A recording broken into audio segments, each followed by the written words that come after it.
안녕하세요. 사연에 빠지다의 DJ 민영입니다. 사람의 인생은 저마다의 역사이고 한편의 영화라고들 하죠. 오늘 사연은 서울에 살고 계시는 한 여성분의 이야기인데요. 오늘 사연자님은 어떤 역사를 가지고 계신지 오늘의 사연 함께 들어볼게요.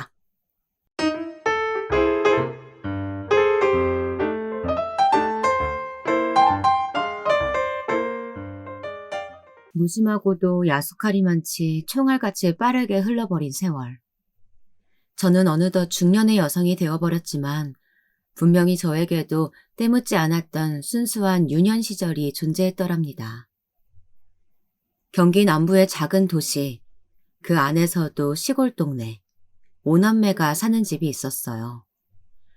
아들 셋, 딸 둘인 그 집에서 제가 넷째였죠. 위로는 태어난 순서대로 큰 오빠, 언니, 작은 오빠가 있었고 제 아래로는 남동생이 있었습니다. 제가 태어나고 살았던 그 동네가 좀 그랬던 것 같아요. 초등학교를 마치고 바로 공장 같은 데 가서 돈 버는 일이 비일비재했죠. 당시에는 명칭이 초등학교도 아니고 국민학교였던 시절이니 말이죠.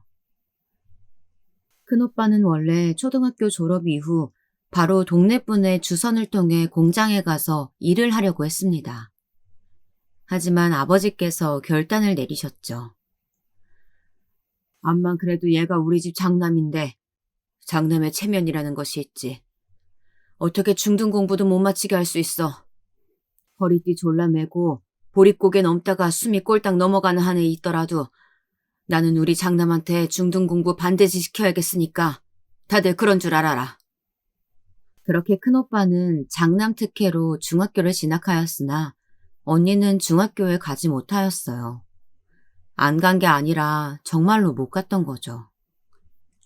집구석은 찢어지게 가난하였고 누구라도 돈을 벌어야만 하는 급박함이 있었으니까요. 언니는 공장에 가서 그 작았던 덩치로 고사리 손이라고 아직 불릴만 하였던 그 작은 손으로 일을 해서 돈을 벌어왔습니다. 지금 같으면 이런 풍경은 상상도 안 되죠. 게다가 자기 자신을 위해 버는 돈이 아니라 우리 가족, 우리 집을 위해 꼬박 돈을 벌어서 몽땅 갖다 바쳤으니까요. 냉정한 사실은 큰오빠는 공부에 재능이 없었단 겁니다. 본인에게 공부 열정도 대단히 있지 못했기 때문에 고등학교를 진학하지 않았습니다. 중학교를 졸업한 이후에는 돈을 벌기 시작했죠. 동생들을 위해 열심히 하겠다고 하면서요. 저희 5남매의 중간인 작은 오빠 역시 중학교까지는 나왔으나 고등학교는 가지 않았어요. 큰오빠와 아주 흡사한 이유로 말이죠. 저희 남매 중에 고등학교에 진학한 건 그래서 넷째인 제가 처음이었답니다. 오빠들도 언니도 가지 못한 고등학교를 내가 정녕 이렇게 진학해도 되는 건지 모르겠네.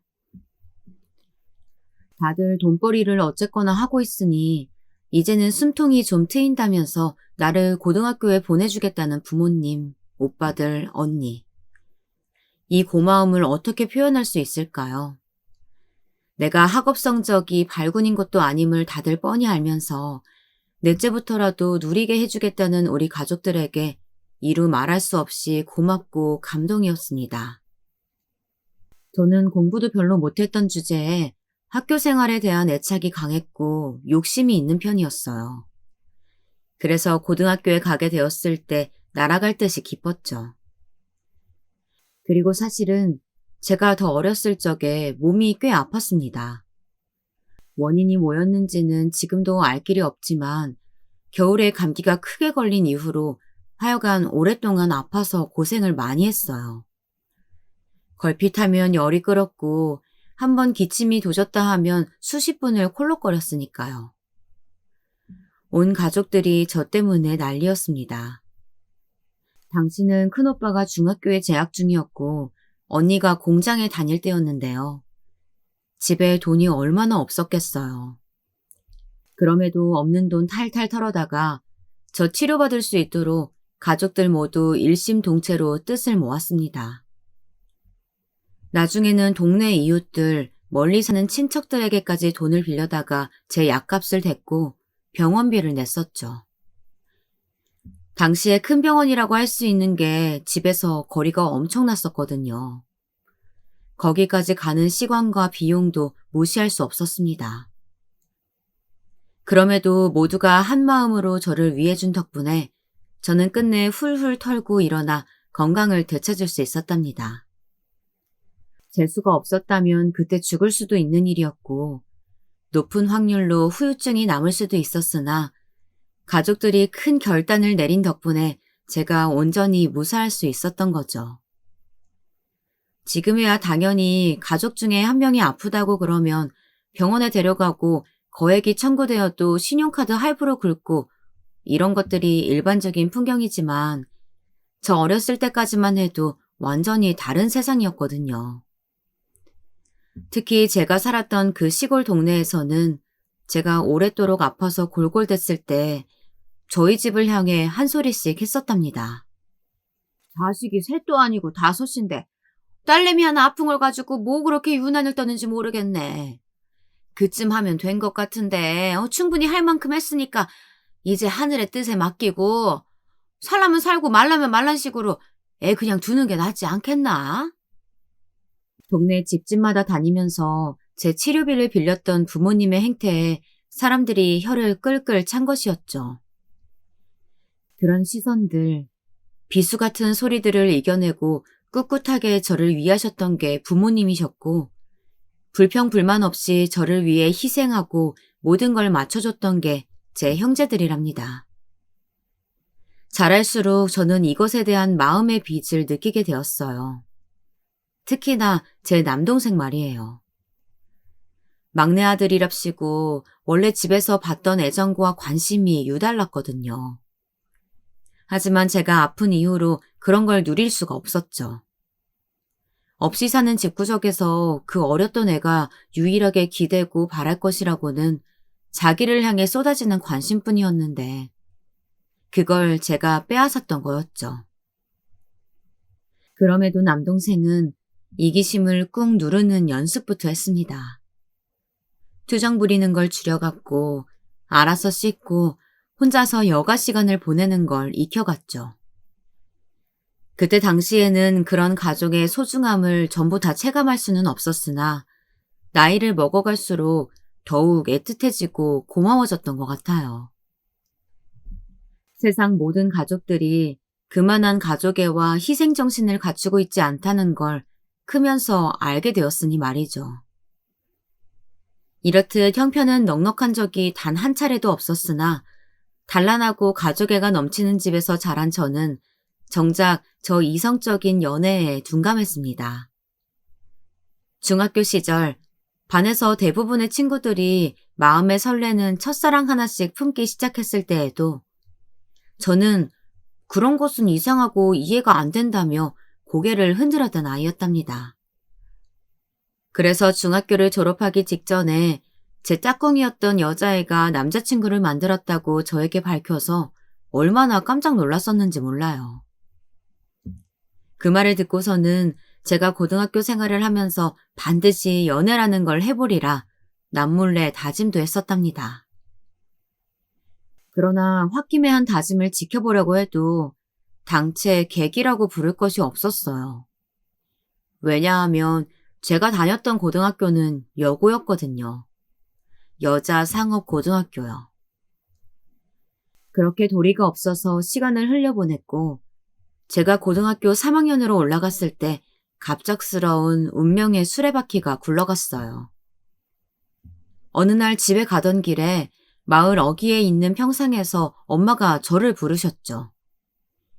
동네 아주머니들 두엇이 함께 계셨고 웬 젊은 남자 한 명이 그 앞에 서 있었습니다. 서영아, 이쪽은 저기 감나무 파란 대문집의 친척이라는데 앞으로 네가 우리 동네 이모 전무 알려주고 그러렴. 여기서 몇 달 지낼 거라는데 길라잡이가 있어야 되지 않겠니? 엄마의 넉살 좋은 말을 들으며 제가 그 남자랑 시선을 교환했죠. 저는 그 순간 제가 얼마만큼의 시선을 들어서 상대를 올려봤었는지, 마주친 눈빛이 어떠했는지까지도 고스란히 기억하고 있답니다. 그것은 기억력의 문제가 아니라 마음속에 고이 간직하게 된 추억의 힘이라서요. 그는 저보다 2살 위였으며 대학생이었어요. 심장이 그때 얼마나 뛰었는지 몰라요. 입고 있었던 남방의 소매를 거둔 상태였는데 그 모습이 그렇게나 멋있을 수가 없었어요. 집에 와서도 학교에 가서도 온통 제 머릿속에는 그 오빠 생각뿐이었죠. 여러분도 살면서 그런 순간 맞이해 보신 적 있나요? 태어나서 이토록 강렬한 존재감으로 내 인생에 들어오는 사람은 처음이구나. 이런 것을 실감하는 순간 말이에요. 제 눈에는 그 오빠가 세상에서 가장 멋졌던 것 같아요. 그의 행동 하나하나가 첫사랑을 시작한 소녀의 심장에 불을 질렀답니다. 잠깐씩 만나서 공유하는 그 시간이 너무나도 소중했고, 함께 있으면 별다른 특별한 대화를 나누지 않아도 온통 즐거운 뿐이었어요. 오빠 눈에는 내가 그저 이 동네의 토박이라는 오남매 집 딸이라는 객관적이고 시시한 꼬리표를 단 여고생으로 보이겠지? 그게 분명 전부겠지? 어차피 보답받지 못할 마음이라면 내가 하고 싶은 대로 가봐야 후회가 남지 않겠어. 첫사랑의 호기로움이었다고 할까요? 아니면 지극히 현실적인 상황 판단이라고 봐야 됐을까요? 가망이 없어 보이니 차라리 마음 편하게 적극적으로 행동했던 것 같아요. 제가 먼저 그 오빠에게 버스 타고 다른 지역까지 놀러 가보자고 권하는 용기를 냈었답니다.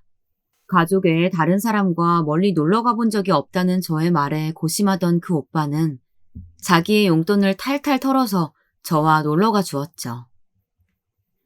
장담하건대 태어나서 그렇게 신이 나는 경험은 처음이었어요. 단둘이서 동네를 벗어나 버스를 잡아타고 다른 지역으로 넘어가 온통 새로운 것들만 보면서 한껏 웃음을 터뜨렸죠. 스마트폰이 뭔가요? 일반 핸드폰도 없던 시절이었어요. 의지할 것이라고는 시계 하나뿐이었을 거예요. 그럼에도 불편함을 전혀 모르고 사람들에게 물어가며 즉흥적인 목적지를 설정하며 놀았죠. 그 시절이 너무나도 그립네요. 2번 다시 그때로 돌아갈 수 없음을 너무나도 잘 알기에 가슴이 사무치도록 싱그러운 젊음을 품고 있던 여고생 시절 마지막 시기를 보내고 있었던 저의 그 시절로 단 1초라도 돌아가 보고 싶네요. 그토록 아름답던 순간에 그 오빠가 함께 있었어요. 제 고등학교 3학년은 온통 그 오빠가 다 차지하고 있었죠. 늦가을을 저와 함께 일탈과도 같았던 시간을 보낸 그 오빠는 얼마 후 자기 집이 있는 서울로 돌아갔어요.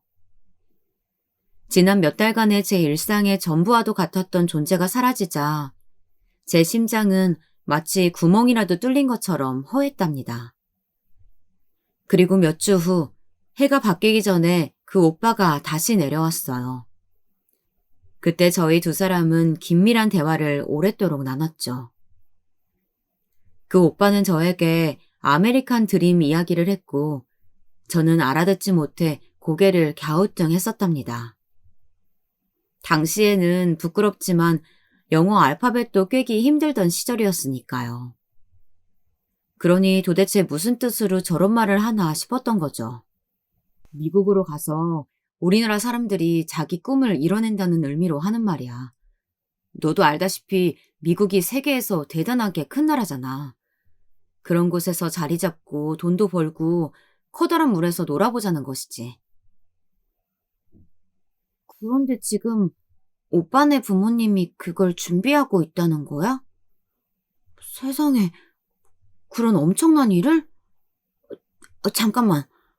그럼 오빠는? 내년에 군대 갈 거라고 그랬었잖아. 대체 상황이 어떻게 돌아가는 거야? 갑자기 엄청난 이야기를 들으니까 어안이 벙벙해지고 말았습니다. 지금은 그런 현상이 완전히 사라졌다지만 예전에는 외국이라고 하면 사람들이 무작정 미국을 떠올렸어요. 미국이, 즉 외국과 동의어 수준이었던 것이죠. 그만큼 대단한 강대국이었고 꿈의 나라라고 불렸습니다. 그런 미국을 그 오빠의 가족들이 가기 위해서 준비하고 있었다는 사실이 놀라웠어요. 벌써부터 가슴 한켠이 아릿하기도 했고요. 우선 나는 군 입대부터 해야지. 남자라면 그것부터 해결해야 하니까. 그리고 내가 대학을 잘 마치고 일자리를 성공적으로 구한다면 우리 가족들이 미국으로 건너가더라도 나는 당장 뒤따르지는 않을 것 같아. 이영만리 타국에서 새로이 시작하고 성공한다는 게 어디 쉽겠어? 나라도 우리나라에 남는 편이 우리 가족들의 입장에서도 안전장치 하나를 갖춰두는 셈이니까 서로한테 그게 나을 거야. 그래, 오빠. 잘 생각했어. 미국을 아무나 가는 건 줄 알아? 절대 쉬운 거 아니야. 욕심 먼저 내면 큰일 날 수 있는 거야.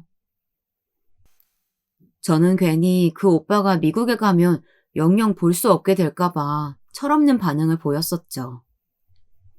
미국이라는 게 기회의 땅이고 오죽하면 아메리칸 드림이라는 말까지 있었음에도 저는 그 오빠를 볼 수 없게 되는 것에만 초점을 맞췄었네요. 군대나 몸 상하지 말고 잘 다녀오라는 저의 말에 그 오빠가 갑자기 손으로 제 머리를 쓰다듬어 주었죠. 심장이 쿵쿵대는 소리가 마치 들리는 것 같은 착각이 들었는데 그 오빠가 저에게 말해줬습니다. 가서 편지할게. 시기는 아마도 꽃이 지천에 널린 봄날이 되지 않을까 싶다. 혹시 내가 군복무 마칠 때까지 기다려줄래? 몰라. 나도 그러고는 싶은데 이제 곧 졸업하고 나면 어디서 무슨 일을 시작하게 될지 장담도 없고 또 무척 바쁠 수도 있단 말이야. 저는 처음 순간부터 그 오빠를 내내 좋아하고 있었지만 티를 너무 내며 적극적으로 들이대는 저를 보면서도 사귀자는 말은커녕 이성적인 호감을 비치지 않는 그 오빠에게 점차 심통이 나기도 했습니다. 저만 좋아하고 저만 애가 탄 것 같으니 자존심이 상했던 것 같아요. 그래서 그 오빠에게 퉁명스레 답을 해버렸죠. 하지만 다음 이어진 그 오빠의 말에 저는 눈물샘이 왈칵 터지고 말았답니다. 내가 너 좋아하는 거 너 혹시 알고 있었어? 아니, 몰랐어.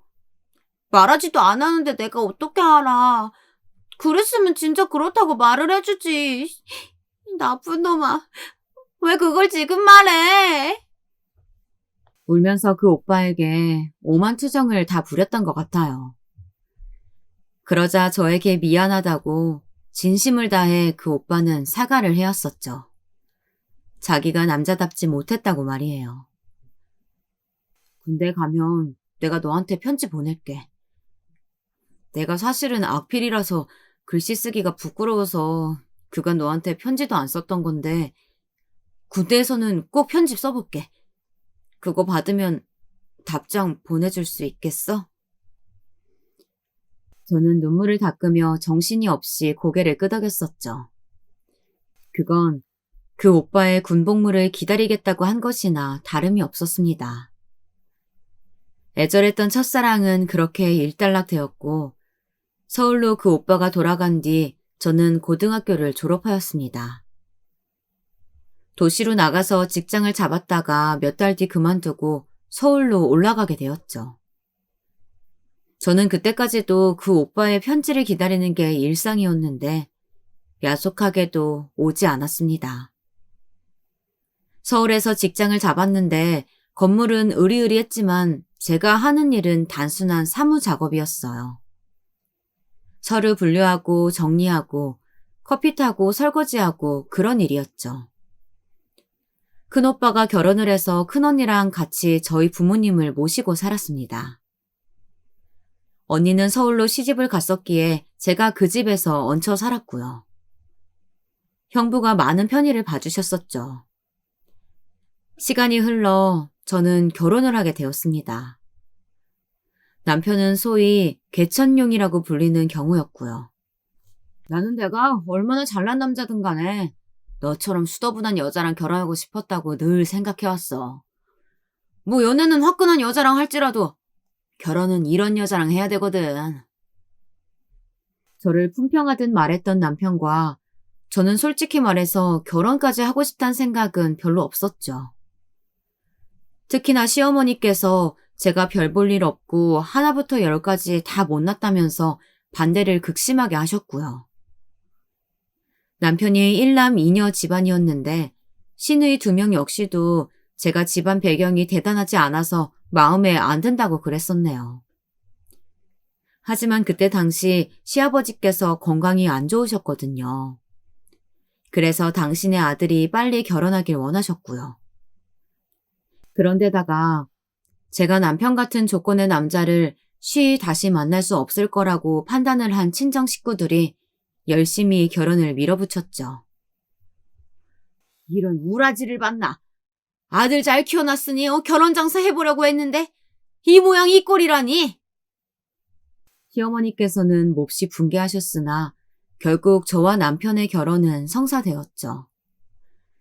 시댁의 비위를 맞추기 위해서 제 친정에서 굉장히 저자세로 나갔고 작은 오빠를 필두로 가족들이 돈을 십시일반으로 털어서 제 결혼에 보태주었어요. 이 모든 것을 감당하면서 해야 하는 결혼인가. 저는 그렇게 생각했으나 아무도 제 의견을 물어봐 주지 않았습니다. 저는 현명하지도 천명하지도 않았기에 주제 파악을 마치고선 얌전히 결혼을 따랐었네요. 돌아오지 않을 첫사랑을 언제까지고 마음에 품고 있을 수도 없는 노릇이었으니 말이죠. 결혼하고 딱 1년 만에 아들을 품에 안았어요. 손자를 봐서 여한이 없다 하시며 시아버지께서 세상을 뜨셨고 저는 지옥 같은 시집살이를 당하게 되었죠. 시어머니의 변덕이며 성질을 받아줘야 하는 건 제 몫이었습니다. 둘째 딸을 임신하고 있었을 적에도 시댁에 가서 김장김치를 했던 게 저였네요. 남편은 단 한 번도 제 편을 들어준 적이 없었고요. 시누이들은 세상에서 가장 얄미운 참견쟁이들이었죠.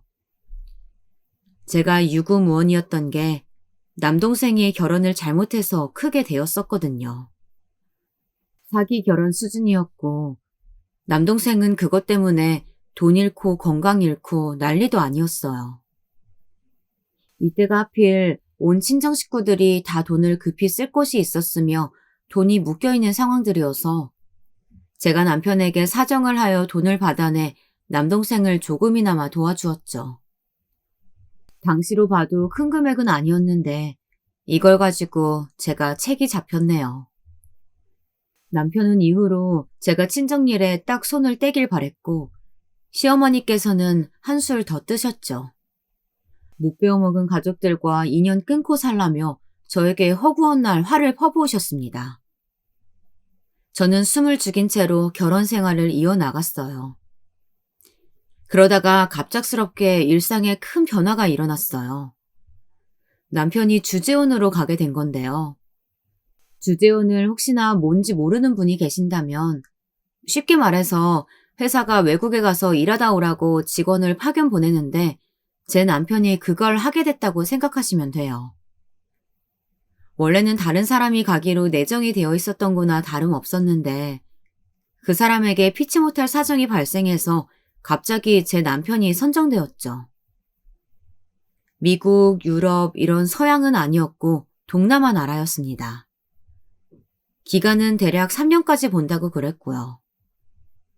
저는 몹시 당황스러웠고 이건 심사숙고해봐야 할 사안이 아닌가 이렇게 여겼는데 남편은 단박에 수락을 해버렸더라고요. 사실상 그러니까 저에게 자기는 주재원 그거 하겠다고 통보를 날린 셈이었네요. 이렇다 할 상의도 없었고 양해도 구하지 않았어요. 자기가 결정했으니 저는 수긍해야 한다고 보았죠. 잘 마치고 돌아오잖아? 그러면 나는 이제 승진길 열리는 거야. 무조건 탄탄대로라고. 내 인생 거침없이 질주할 일만 남았구나. 반드시 현지에 나갈 거다. 이렇게 좋은 기회가 나한테 떨어지다니. 당신은 정말 앞만 보면서 나아가는 사람이구나. 미안하지만 나랑 애들은 당신 따라서 못 갈 것 같아. 무슨 생각으로 우리 세 명이 전부 당신하고 같이 출국해서 그 나라에서 살 거라고 생각했는지 모르겠네. 당신 둘째 딸은 조금도 생각 안 하지? 질환 있어서 병원 다니는 거 절대 거르면 안 되고, 지금처럼 잘 봐주시는 의사 선생님 찾는 것은 하늘의 별 따기인데, 거기를 어떻게 가? 거기에서 어떻게 살아? 아, 그러게. 그 생각을 못했네. 아이, 피곤하게 됐네. 그렇다고 애 하나만 두고 갈 수도 없고. 전 그러면 애들하고 한국에 있어. 별 수 없지. 그건 너그러이 양보하는 수밖에. 그거를 양보라고 표현하는 남편 앞에서 차마 아무런 대꾸도 하기 싫더라고요. 자기 성공 욕구만 채우고 싶고 인정받고 싶다는 그 욕망에 눈이 멀어서 자기 아내, 아이들한테 배려의 한마디 할 줄 모르는 남자에게 무슨 말을 할 수 있겠나요? 씁쓸한 웃음만 지으며 그저 몸 건강히 잘 다녀오라고만 해줬죠.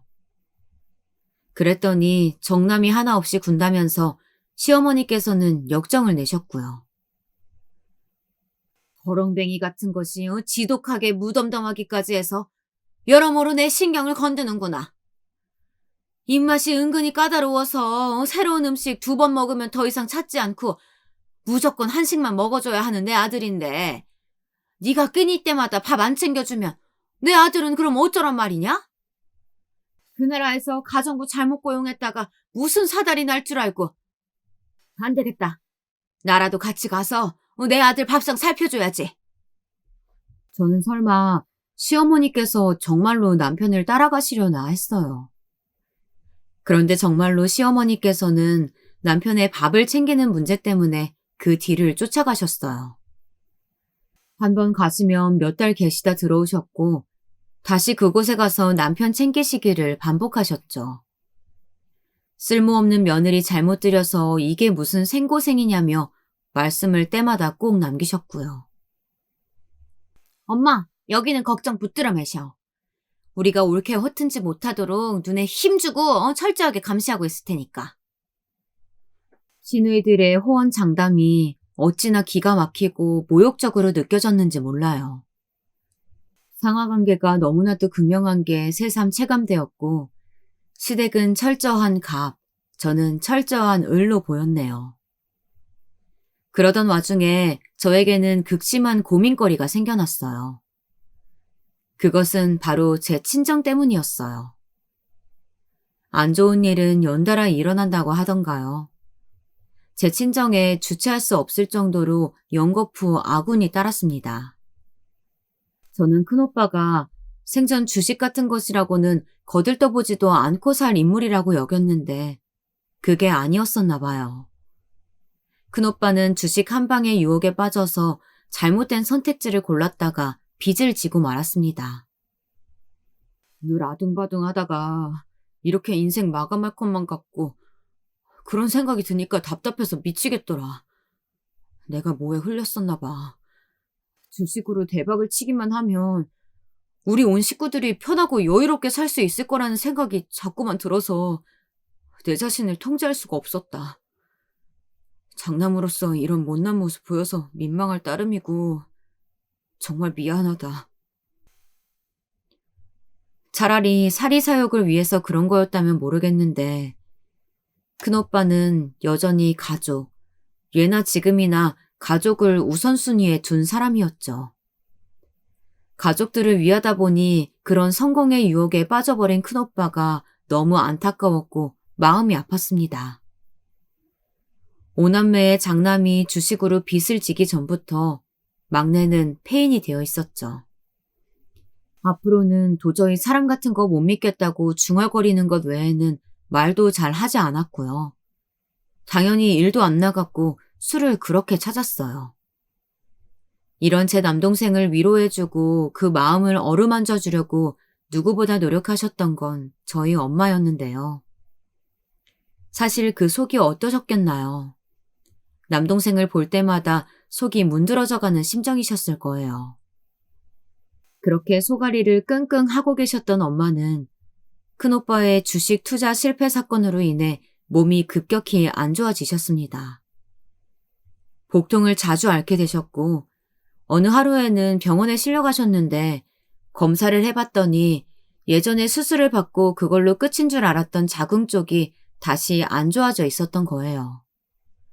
극심한 스트레스로 이렇게 될 수 있다고 병원에서 말을 해주었기에 가족들은 전부 죄책감에 휩싸였습니다. 결국 엄마는 자궁을 아예 드러내는 수술까지 받게 되셨고 그로부터 석 달 후에 아버지가 뇌졸중으로 쓰러지셨습니다.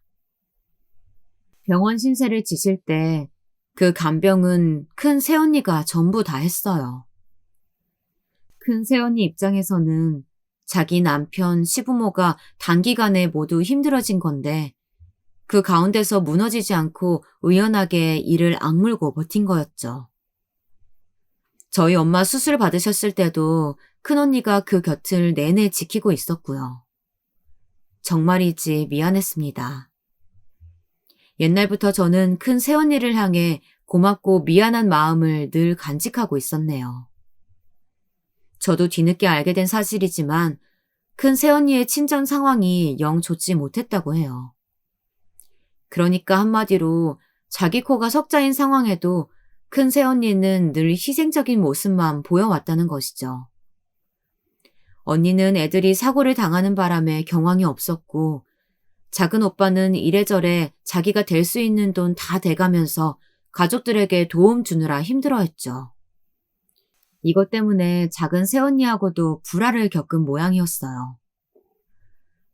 다들 힘들어하고 아파하고 그러는 와중에 어쩌면 사지 멀쩡하고 평탄하기까지 한 사람은 나뿐일 수도 있겠구나. 모두에게 미안했고 면목이 없었고 제 자신이 무능력하고 초라하게 느껴졌습니다. 시어머니께서 전에 저를 향해 일가를 터뜨리셨던 거 따지고 보면 틀린 말씀 하나 없었죠. 자기 스스로는 무엇 하나 할 줄 모르는 바보 천치. 머리에 생각이나 계획이란 게 들어있기는 한 건지 의심스러운 맹함. 용기도 결단도 없는 소심함까지. 그때 마침 식당 일을 해볼까 생각이 들었던 거예요. 원래는 마트에서 제품 시식하는 걸 하려고 했었는데 시누이들을 위시한 저를 알아보는 사람이 나타날까봐 걱정이 돼서 도저히 안 되겠더라고요. 설거지 이모님을 구한다고 노동 강도는 별로 높지 않다고 하는 구인글을 발견해서 그걸 시작했는데 결론적으로는 제가 살짝 사기를 당한 거였어요. 고지받았던 대로의 일이 아니라서 정말 할 게 많았고 노동에 비해 터무니없이 낮은 금액을 손에 쥐어지니까 자괴감이 들더라고요. 그래도 시간대가 딱 맞아서 참고 해보려고 하였으나 되려 제가 잘렸어요. 갑자기 내일부터 나오지 말라는 소리를 들었죠. 제 힘으로 돈을 벌어서 친정 상황에 이바지 좀 해보려는 게 이렇게나 힘든 일인가 싶어서 눈물이 나왔네요.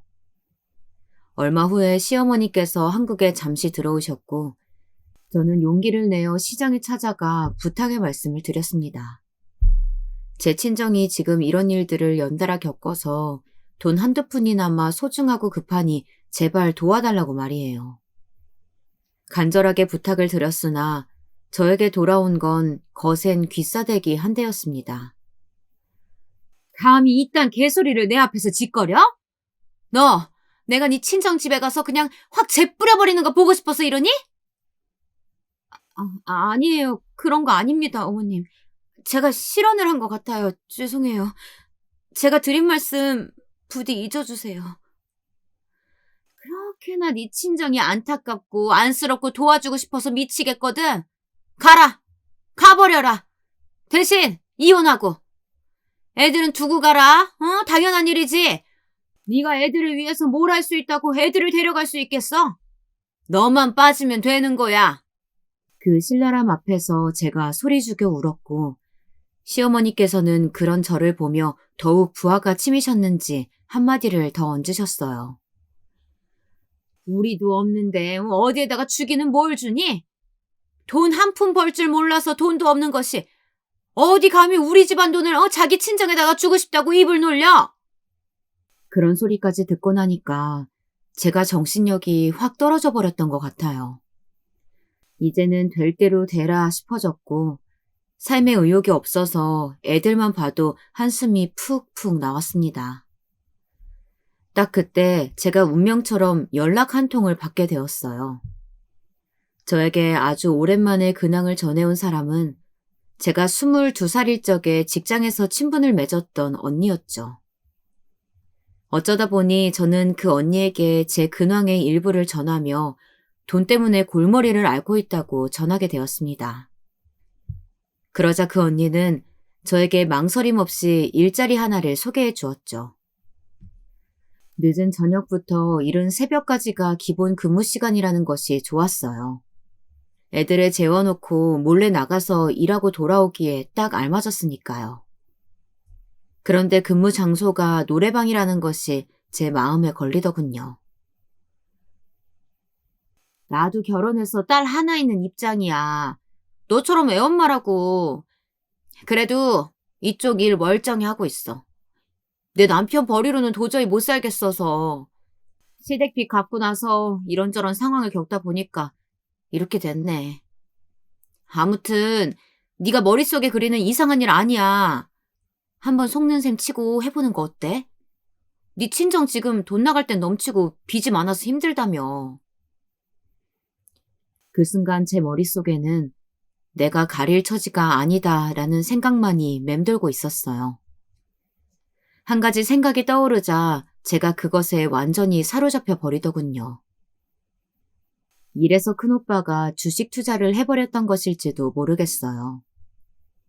소개받은 노래방에 가서 면접을 보고 사장님과 이것저것 조율을 마친 저는 우선 일을 해보기로 하였습니다. 제가 급하다고 하니까 2주에 한 번씩 급여를 주겠다는 점, 사장님이 여자분이셨는데 성격이 괜찮아 보이신다는 점이 유효하였네요. 그곳, 그리고 거기서 도보 3분 거리에 있는 노래방도 사장님 친척이 하시는 거라서 한통속이었어요. 저는 일손이 부족할 시에 거기도 가서 도와주는 것으로 일을 시작했습니다. 주로 식자재 관리와 청소 업무였고요. 가끔 노래방으로 호출받고 온 도우미 아가씨들을 안내하는 일도 겸했죠. 예정 시간보다 아가씨들이 늦어지면 제가 그 손님들한테 가서 양해를 구하는 업무도 했고요. 일주일에 4번. 수목금토 밤마다 애들을 재우고 황급히 집을 나서는 저 스스로의 모습에 자괴감을 느꼈던 것도 잠시였고 일을 하다 보니 아주 정신이 없었던 것 같네요. 급여를 제 손에 쥐었을 때는 이루 말할 수 없는 묘한 기분이 들었습니다. 하지만 그런 상념에 빠져버리면 계속 이 일을 하지 못할 것 같아서 억지로 아무 생각도 안 하고자 하였어요. 받은 돈은 수중에 그때 현금이 부족해서 딱 3만 원만 빼고 모두 큰 새언니 편으로 붙였습니다. 늘 고생 많이 해줘서 고맙고 미안하다고 소고기 한번 사 먹으라면서 말이죠. 객관적으로는 큰 금액은 아니었으나 큰 새언니가 감동하는 모습에 민망하기까지 했네요. 이런 것 하나 지난 세월 하지 못하고 살아온 게 실감이 나서요. 그래서 이 일을 바로 관둘 생각을 전혀 하지 못했습니다. 시누이들을 마주칠 확률도 없는 곳이었으니까요. 하지만 제가 상상하지 못한 의외의 인물을 그곳에서 마주치고 말았어요. 사장님의 친척이 한다는 바로 근처의 노래방. 그곳으로 제가 어느 날 가게 되었죠. 직원이 갑자기 말도 없이 출근을 안 했대요. 그래서 제가 사장님의 요청에 따라 그곳을 가봤고 도착하자마자 우선 방금 손님들이 나간 방부터 청소를 했어요. 열심히 하다 보니 머리도 조금 헝클어져 있었고 영 볼품없는 모양새가 돼버렸는데 작은 쓰레기통까지 품에 안고서 그 방을 빠져나온 순간 노래방 복도를 지나던 한 무리와 마주쳤습니다. 저는 그저 꾸벅하고서는 손님들이 먼저 다 지나가시기만을 기다렸는데 그 중에 한 명이 자기 동행들을 따라서 방으로 들어가지 않고서는 제 쪽으로 온 거예요. 저는 그 남자 손님을 올려다보며 어색하게 물었죠. 저 손님, 혹시 뭐 궁금하신 거라도 있으세요? 아니면 필요하신 게 있으세요? 목소리까지 들으니까 내 기억 속의 모습하고 매치가 되는구나. 너 서영이지? 서영이 맞지? 네? 아, 저기, 제가 서영이는 맞는데 그쪽은 누구세요? 대체 누구신데 다짜고짜 저를 아, 잠깐, 설마, 아니죠? 내가 아는 그 사람 아닌 거죠? 그럴 리가 없어. 여기서 이렇게 마주칠 리가 없어. 내가 지금 너무 피곤해서 뭔가 착각해버린 거야. 죄송합니다. 실례했어요. 먼저 지나갈게요. 소영아, 나 모르겠어. 네가 떠올려낸 사람 부디 내가 맞길 바랄게. 아직 네가 유대훈이라는 이름 석자를 기억하고 있길 바라고 있으니까. 지나치려던 제 팔을 잡고 다급하게 외친 그 오빠의 목소리에 제 심장이 철렁 내려앉고 말았어요. 옛날 그때와 달라져도 너무 달라진 모습이었으나 그럼에도 직감적으로 저는 눈앞의 남자가 제 첫사랑임을 알 수 있었고 자리를 피해보려고 했으나 헛속으로 돌아갔죠. 왜 하필 여기 직원은 무단 결근을 해서 제가 땜빵을 와야 했는지, 그 이전에 제가 어째서 이 일을 하게 됐는지 이런 것부터 원망하며 저는 인생에서 가장 초라한 몰골이 된 채 저의 영원한 첫사랑과 재회를 하였습니다. 이제 더 이상은 차마 모른 척 잡아떼기도 어렵더군요. 아주 오랜만이에요. 그간 잘 사셨어요? 보니까 그러신 것 같네요. 제가 어떻게 살았는지는 뭐 마찬가지로 보시면 아실 것 같고요. 이만하면 됐을까요? 저는 이날 이때껏 안 죽고 살아있다는 걸 확인했으니까 좋은 만남이었다고 치면 될 것 같아요. 1억이야? 바쁜 거 아니라면 나한테 시간 좀 내줘. 잠깐이라도 부탁이야. 너 여기서 일하는 거 맞지? 내가 여기 주인한테 가서 너 잠깐만 빌린다고 하고 얘기하고 올게. 네 시간 내가 사겠다고 할게. 냉담하게 나갔음에도 그 오빠는 아랑곳하지 않았어요. 당황한 저는 차마 말릴 겨를도 없이 그 오빠가 따로 돈을 내고 와서 빈 방문을 여는 것을 지켜봐야만 했네요. 잠시 후 저희 두 사람은 노래방의 빈 방에서 비스듬히 마주 앉았죠. 노래 반주만 끊임없이 나오고 있었습니다. 부르는 사람도 없이요. 이것부터 말할게요. 나 힘들게 사는 거 아니에요. 결혼해서 남편도 있고요. 남편 벌이가 부족하지도 않아요. 이건 그냥 갑자기 사정이 생겨서 잠깐 하는 것뿐이에요. 차마 애들이 있다고는 말이 안 나가더군요.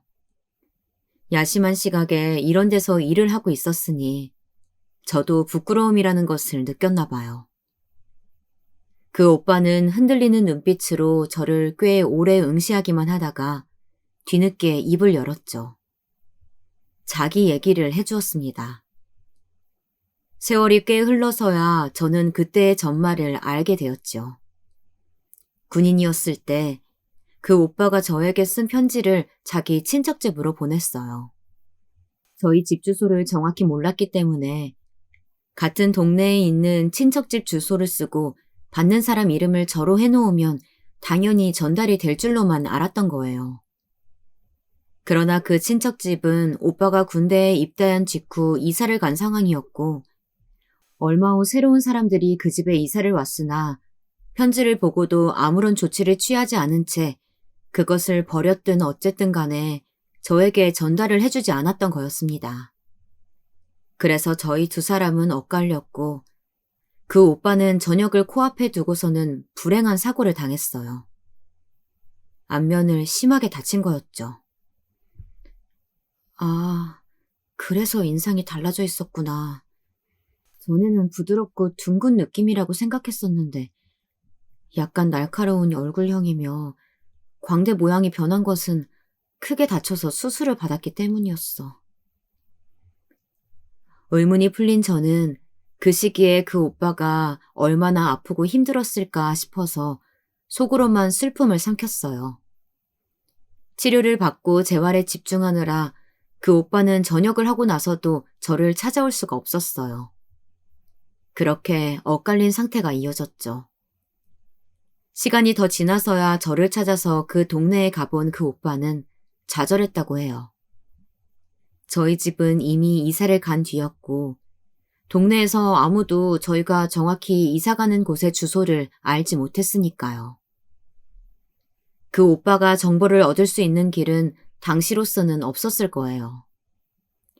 그리하여 끝내 엇갈렸던 저희 두 사람은 그 오빠가 미국행을 택함으로써 영영 다른 길을 걸어가게 되었다는 것으로 종지부를 찍었던 거였죠. 그랬던 것이더라고요. 허무했고 인생이란 뭘까, 인연이란 어떤 것인가 그런 생각을 그 찰나에도 했었네요. 나는 지금까지 미국에서 살아왔어. 지금도 미국에서 사는 중이고 3주 일정으로 한국에 나와 있는 거야. 이제 다음 주면 다시 나는 미국으로 들어가야 돼. 너는 혹시 내일도 이곳에 있는 거야? 내일 오면 너를 또 만날 수 있을까? 서영아, 나 아직 결혼 안 했다. 왜 그런 이야기를 이런 순간에 저한테 하는 것인지 심장이 쿵쾅거렸고 그 순간부터 저는 그 오빠를 똑바로 쳐다볼 수가 없어서 고개를 숙였어요. 제 차림새가 눈에 들어왔고 이루 말할 수 없이 비참하고 슬픈 기분이 들었죠. 너 결혼 생활 행복해? 이런 곳에 나와서 일을 해도 괜찮을 정도로 남편을 사랑해? 네가 만약에 여기서 살던 거 다 정리하고 미국에 가서 살아보고 싶다고 한다면 나는 너 물심양면으로 도와줄 생각 있어. 아니, 반드시 그렇게 해주고 싶어. 어떻게 이럴 수가 있었을까요? 저는 그 옛날에 첫사랑에 제 모든 시간과 생각을 다 바쳤던 여고생이 더 이상 아니었고 그 오빠 역시도 낭만을 쫓던 대학생일 수가 없었어요. 그럼에도 오랜 세월을 건너뛰어 저를 보자마자 그렇게 말을 해주는 그 오빠의 모습에 제가 많이 놀랐습니다. 또 한편으로는 가슴이 찡해졌던 것 같아요. 저는 남편이 있었고 무엇보다 아이들이 있는 엄마였기에 현실을 선택해야만 했습니다. 지엄하고 지극하고 잔인한 현실을 말이죠. 아니요, 저는 그럴 생각 없어요. 지금의 일상에 만족하고 있거든요. 너 지금 그 말에 한치의 거짓도 없어? 다시 이렇게 만난 것이 운명이라고 생각하는 건 나뿐이야? 그렇게 칼같이 딱 잘라서 거절할 건 없잖아. 좀 더 생각을 해보고 내일 나한테 다시 말해줘도 돼.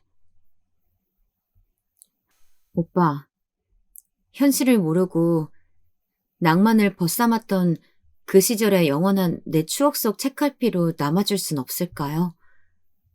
그렇다면 나는 그 책갈피가 걸린 추억을 열어볼 때마다 인생에서 가장 설렜던 순간을 만끽할 수 있을 거야. 언제 어느 때고 상관없이 말이야.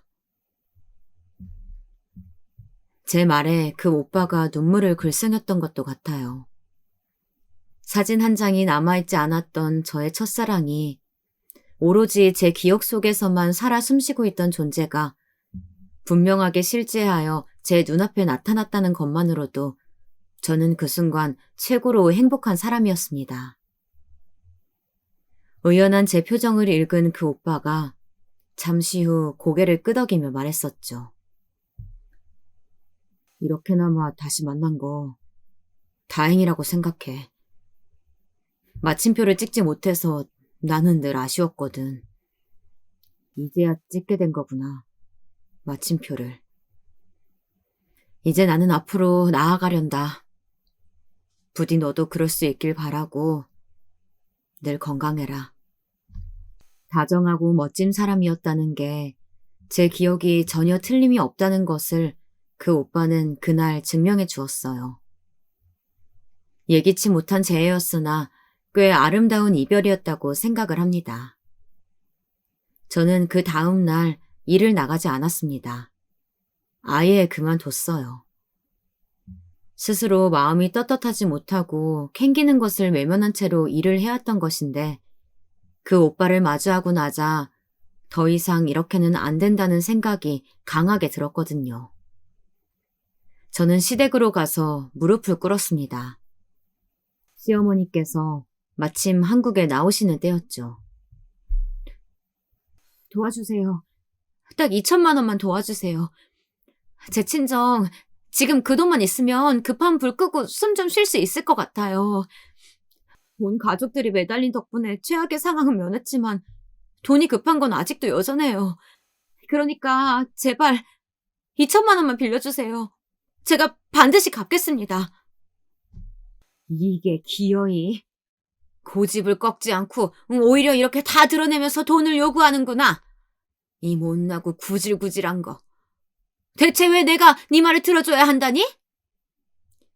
안 들어주셔도 돼요. 어머님이 안 들어주시면 차선책으로 애들 아빠도 있으니까요. 못나고 구질구질한 모습으로 애들 아빠한테 매달려서 돈 받아낼게요. 그리고 항상 잊으시는 것 같은데 저희 애들한테는 제 친정이 외갓집인 거 아시죠? 남 아니에요, 어머님. 혈연관계예요. 뭐가 어쩌고 저째? 내 아들이 거기서 얼마나 마음고생하는지 알기나 해? 업무량이 말도 못한다고 내 아들. 그 자존심 강하고 굳센 애가 우는 소리 할 정도인데 거기다가 문제거리 끼얹겠다고? 이 망할 것이? 시어머니께서는 손으로 뒷목을 잡으며 쓰러지는 신용을 하셨고 시누이들이 호들갑을 떨었어요. 그러나 저는 눈 하나 깜짝 안 하고 무표정하게 그 모습을 쳐다봤습니다. 그런 제 반응에 놀랐는지 시누이들이 무척 당황하더군요. 시어머니께서도 곧 연기를 그만두셨고요. 애들 낳고 키우고 집안 살림하고 이 모든 걸 배우자의 도움 하나 없이 오로지 제 노동력만으로 다 채우고 오만 시집살이 다 당했는데 제가 돈 빌려달라고 말씀도 못 드리나 보네요. 며느리가 아니라 입주 가정부가 돈 얘기 꺼내도 그 앞에 대고 곧바로 윽박지르거나 하지는 않을 것 같은데요. 제가 감정 하나 담지 않고 조용히 아주 건조하게 말씀을 드렸어요. 나약하고 눈물부터 보이며 감정이 앞섰던 저였는데 갑자기 180도 달라져서 그렇게 행동을 하자 시어머니께서는 얼이 빠져버리셨죠. 피곤하니까 오늘은 그만 얘기하자며 저를 쫓아내시더니 이튿날 돈을 빌려주겠다고 하셨습니다. 형편 어렵지 않은 집이더라도 현금 2천만 원이 반드시 있으란 법은 없고 그건 절대 적은 금액이 아니었거든요. 그걸 너무나도 잘 알고 있었기에 제가 고개 숙여 시어머니께 감사를 표했어요. 수중에 있는 돈 그냥 빌려줘 버리라고. 남도 아닌데 설마 떼먹겠냐며 시어머니께 그런 말을 넣었다던 시누이들에게도 고맙다고 인사를 했고요. 저는 큰오빠, 큰 새언니에게 2천만 원을 건네주었습니다.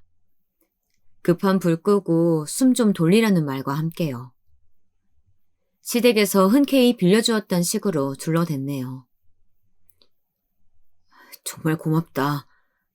이걸 거절할 엄두가 안 나는 게 지금 상황이라는 것이 이루 말할 수 없이 부끄럽고 미안하다. 집안 장남으로서 네 큰오빠로서 내가 이렇게 살면 안 되는 거였는데 앞으로 절치부심해서 일어나마 보란듯이 좋은 모습 보여주마. 내가 지금 이 자리에서 맹세할게.